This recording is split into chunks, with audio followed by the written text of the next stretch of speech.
become ingrained in his supporters. So will they ever trust an election? And what does that mean for our country?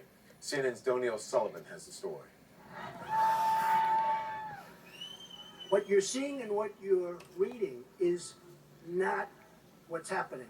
Former President Donald Trump's relentless attacks on the truth has eroded faith in American democracy and its institutions. You don't trust the election officials? Nope. Nope. You don't trust the FBI? Nope. You don't trust the courts? Nope. Who do you trust? Trump and his I supporters trust. and anybody that hasn't, that when I listen to them talk, they don't turn my stomach with the disingenuousness. Do you have trust and faith now in American democracy and American elections? No. I mean, I think whoever wins, wins. I'm all about that. You will win if he runs again. But the people that know that we were cheated are almost at the point of saying, I don't want to vote because it'll happen again. Because it'll happen again. What is your reaction to a hearing from an American like that? Well, 10 years ago, it would have been shock and disbelief. And I would have thought, well, she's an outlier and she's not representative of anything larger than a fringe movement, maybe. But of course, that's not the case anymore. Barbara Walter is a professor at the University of California in San Diego. She has studied civil conflict for years, from Yugoslavia to Northern Ireland. Experts who've studied civil wars and know the warning signs, we've been talking about them, but nobody wanted to believe it. And January 6th made it impossible to deny and ignore that there really was this cancer growing in our own country.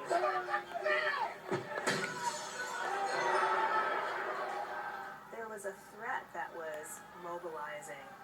She warns the constant barrage of lies undermining American elections from right-wing media, on social media, and from Trump himself has put the United States on a perilous path. Citizens do believe what they are hearing, and if they hear it long enough and consistently enough, and if that's all they hear, they absolutely don't think it's a lie. They think it's the truth. Will you trust the next election? Probably not. But that's a terrible thing, right? Yeah, it's a terrible thing. I don't think you can trust our government anymore. It's sad, but I really don't think you can.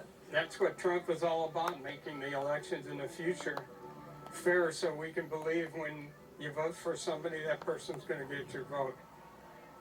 You know, they're good people. They're trying to do what they think is right. It's the leadership that's cynical. It's the leadership that knows better, who's feeding them lies consistently. They always talk about the big lie. They're the big lie. While just 30% of Americans think there is solid evidence that there was widespread fraud in the 2020 election, 62% of Republicans say so.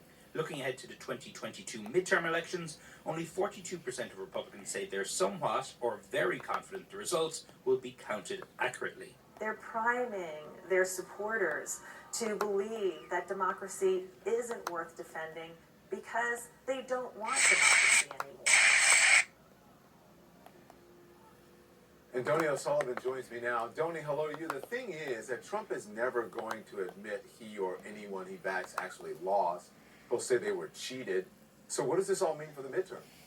Yeah, Don, well, as you saw in that piece, you know, some people that we've spoken to, and we've spoken to hundreds of Trump supporters now over the past year all across the U.S., some know that this is a lie, right? That it's a conspiracy theory that the election was stolen. But some, as I think you can see in that piece, you know, they are people who really, really believe this, and they're quite upset because they're in a position where they believe American democracy has been stolen, that it's a joke. And look, I think for the midterms, what that is going to mean is that they are going to be very, very easily convinced that because their candidate or candidates don't win, that therefore it must be rigged. But I think really what we're seeing here, and from traveling the country, seeing candidates endorsed by Trump who are running for positions that would give them authority over elections. They are running this year. This is all really, I think, building up to 2024, and it really, really, I don't think bodes well for the future of elections in this country. Yeah. Donnie O'Sullivan, thank you very much. I appreciate it. Thanks, Al.